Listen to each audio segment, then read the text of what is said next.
ជំរាបសួរពុកម៉ែបងប្អូនមុខម្ហូបមកថ្មីទៀតហើយ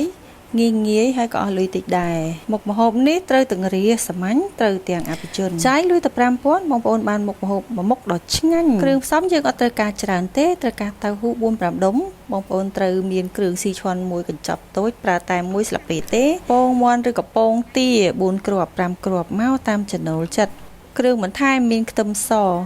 មានស្លឹកខ្ទឹមគល់ខ្ទឹមម្សៅស៊ុបមាន់ទឹកស៊ីអ៊ីវបើចូលចិត្តហើហាន់ម្ទេសថែមចានច្រាំដាក់ចូល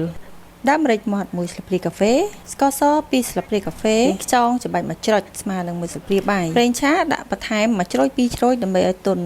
ជាដំបូងឡើយយកតៅហ៊ូមកហាន់ចិញ្ច្រាំល្អិតៗតូចៗប៉ុណ្ណឹងកូនដៃដាក់ចំនួនតាមបរិមាណនៃគ្រួសារបងប្អូន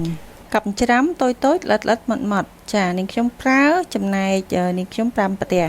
ហាន់រួចហើយលើកមកដាក់ហើយលាយគ្រឿងចូលគ្នាតែម្ដងថែមដូចជាប្រេងខ្យងចាថែមគ្រឿងផ្សំដែលបានរៀបរាប់ខាងលើហ្នឹងចាដាក់ចូលទៅហើយបន្ទាប់មកទៀតចាំបងប្អូនគោះពងទា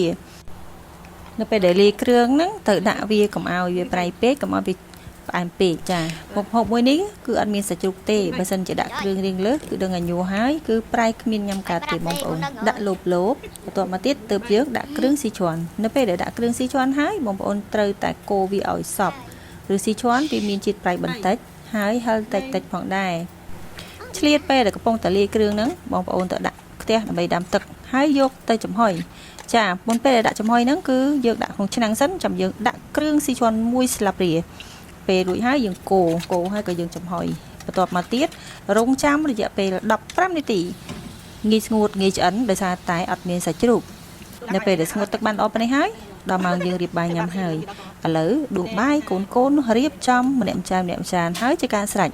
អរគុណបងប្អូនដែលបានចូលរួមទស្សនាបើចូលចិត្តជួយ like ជួយ share ឲ្យមួយផងបាយបាយ